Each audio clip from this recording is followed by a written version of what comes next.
Morning. I wanted to go back to the gentleman that was talking about health and being general, you mentioned. And I wanted to do it in a different frame of just abundance of good health, abundance of prosperity, abundance of love, abundance of everything. And the reason I say this is it helps everyone. But I just want the clarity to understand how to go about and being general in that sort of way. Well, here's the rule of thumb. This is what we're offering. Anytime you know for sure that your frame of mind about a subject is not where you want it to be. In other words, when you know that you're more negatively oriented right now about this than positively oriented, that's really the time to be as general about it as you can. When you know that you're positive about it, that's the time to be as specific as you can, because general slows the momentum down and specific speeds the momentum up. Does that make sense? Yes. So continue with what you're reaching for. I'm reaching for the words to say to become general about abundance in general. It doesn't need to be abundant of anything in particular, but just good health and well-being. In order to prime this pump a little bit, let's take the flip side of it. Let's think in terms of shortage consciousness. So shortage consciousness goes like this. Let's take the abundance subject first. People who have shortage consciousness relative to abundance have this flawed premise. They think that there's a finite pile of resources that are somehow being divided among you, and usually they think unfairly divided among you. They don't understand that the resources are exponentially expanding because of desire. They don't understand that resources are about thoughts that have turned to resources. Think about your economy today and how no stuff's being trucked in. In other words, it's not being piped in from other planets. It's becoming resources as thoughts and ideas are turning to those resources. You are agreeing with that? So shortage consciousness about money is about, lack consciousness about money is about a misunderstanding of how there's a never-ending flow of all of it. And so when you feel the absurdity of that, it can make you feel more optimistic about it. But then you've got to put yourself in sync with the optimism that you found, which means you have to find ways of feeling good about that. And it is simply the process of speaking it and see how it feels, and speaking it and see how it feels. So let's say that the subject that you are working on is the subject of feeling more financially prosperous. And let's say that the current reality that you are living doesn't really support that to the degree that you would like to, that you feel limitations relative to your financial situation.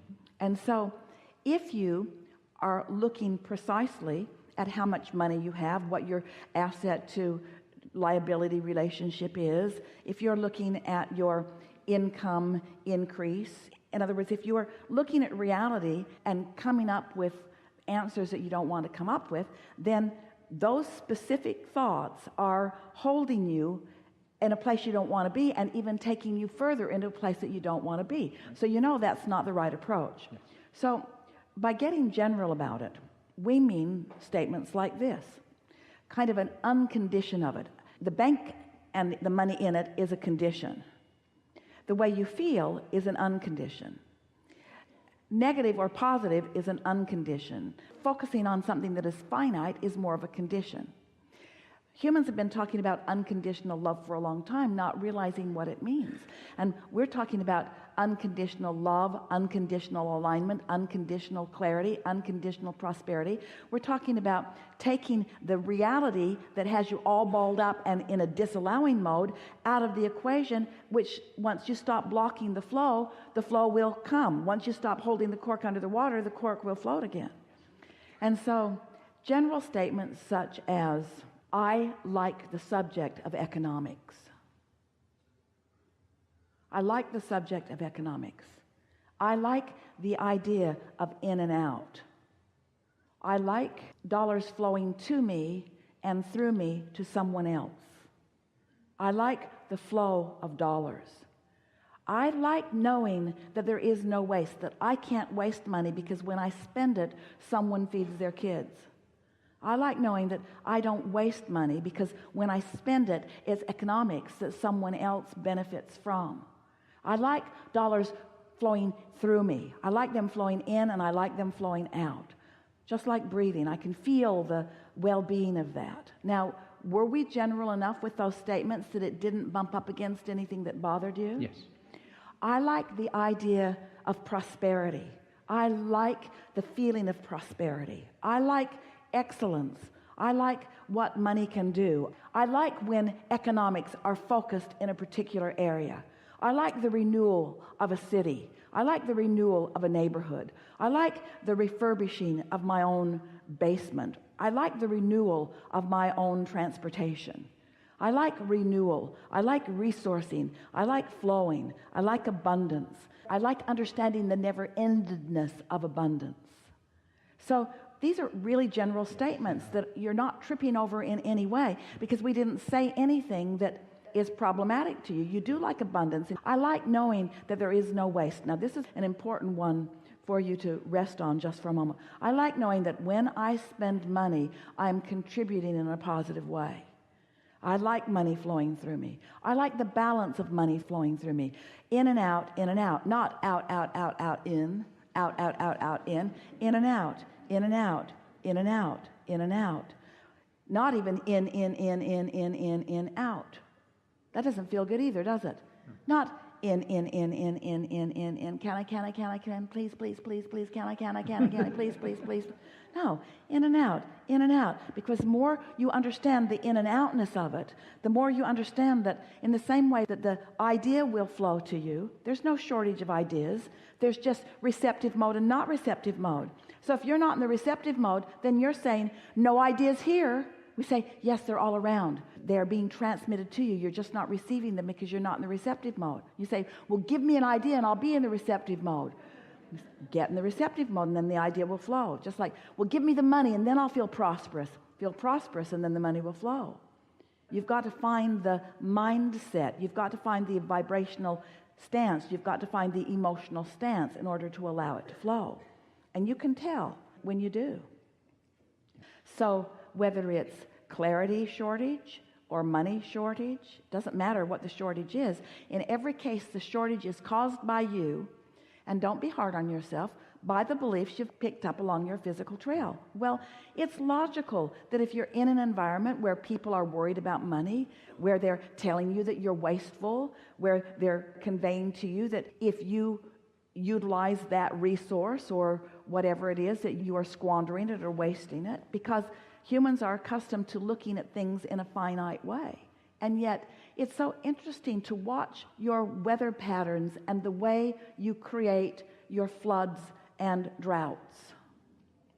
Because the water is proportionate to your desires and needs.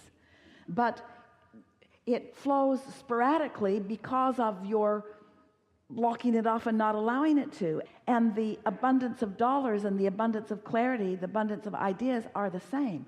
It's an individual thing, much more than you know. But you don't see yourselves as individual because you are so aware as you are looking out into the population of your world of what others are doing. We're just asking you to try a little bit, to think thoughts that feel better to you when you think them, and watch what happens to the prosperity that you begin to allow into your own experience.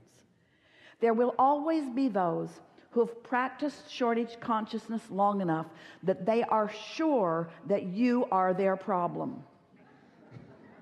But you are not. And as long as you let them think that you are their problem, they will not find a solution because you are not their problem. So the words that you say about abundance in all those categories will help, putting a general feel on it. Well, use your own logic about it also. In other words, this is really self-talk. This is really self-convincing. This is really talking yourself into your own blessings. Right. That's the thing that is so interesting to us, is that the wherewithal for everything that you want is right there for you for the taking. Just like ripe fruit on a tree, right there for you. But sometimes as individuals or as mass consciousness, you get fixated on something that blocks you off from it, and then you demand that it is not there. That would be like saying to your dog, who clearly can hear something you can't hear, stop it. You're faking that. I know for sure you can't hear that because I can't. So stop it. And every time he acts like he's hearing something, you just slap him again. After a while, he'll stop letting you know he hears. He'll hear, but he won't let you know. Same with his ability to smell. He can smell stuff you can't smell. Stuff you don't want to smell sometimes. He can. But you don't deny that he can smell. You say, you have a different smelling receptive mode than I do. And what we're wanting to say to you all in a loving, in a obnoxious way, we want you to get into more of the receptive mode and allow yourself to be the receiver of so much of the abundance that is there for you, whether it's physical well-being or financial well-being or intellectual well-being, just being in the right place at the right time. You didn't come to solve problems. You came to experience the exhilaration of flowing toward what you want. And so these conversations are not about digging you out of a hole. These conversations are about you getting to be all that you came here to be, because that life-giving, exhilarating feeling of pure desire that's not held back by beliefs that are hindering it is the most delicious state of being in the world. And you see it in your little children, and yet, unlike the dog, you never say, no, that's wrong. You can't smell that. And yet you do say that to your children. That optimism is ill-placed, you say to them. Sometimes you do. You can't make a living doing that. Go get a real job. You need to go to college, and you need to find out what the needs are in this world, not what the wants are. You don't get to do what you want to do. You have to figure out what the needs are, and you need to become educated so that you can feel needs. I know life sucks, but it's hard. That's sort of the adult to children perspective. And if they're happy, especially if they're loud when they're happy, you say, settle down, settle down, settle down. You want them to settle down. Face reality. And they say, no, I wasn't born to face reality. There's so much that I can see that you can't see, dear dead mother and daddy. You can't see it anymore because you've stopped allowing yourselves to believe. But I'm little and I'm young and I still believe. And we want you to return to those who believe. And you can do it. Oh, here it is. You got to figure out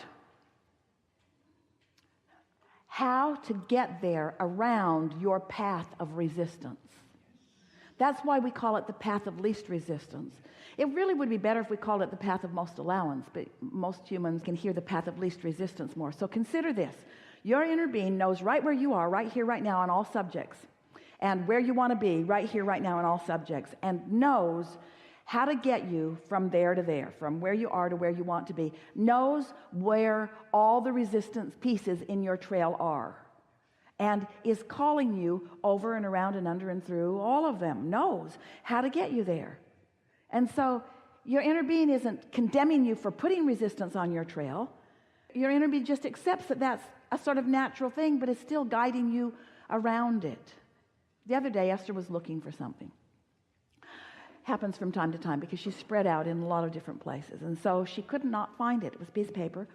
She sort of kind of remembered where she last saw it, and she knew which logical pile it should be in and which suitcase or box it was likely in as she had transported it from one place to another. But she could not find it, and she needed it, and she needed it now. So she decided to just forget about it because she had worked herself into a sort of frenzy to the point that she was saying, Esther, she was scolding herself, you could do better than this. You have the ability to be more organized than this. She was really giving herself a lot of grief. And then she got an idea to just go have lunch. So she had lunch and sort of forgot about it. And as soon as she got back to the house, she thought of something else she needed, and she knew right where it was. And when she went to get this other thing that she needed, there was the other thing that she was looking for right there with it. So her inner being guided her through the path of least resistance, through the path of her lesser resistance. She was not resistant about that other thing. And so her inner being could easily guide her to that. You see what we're getting?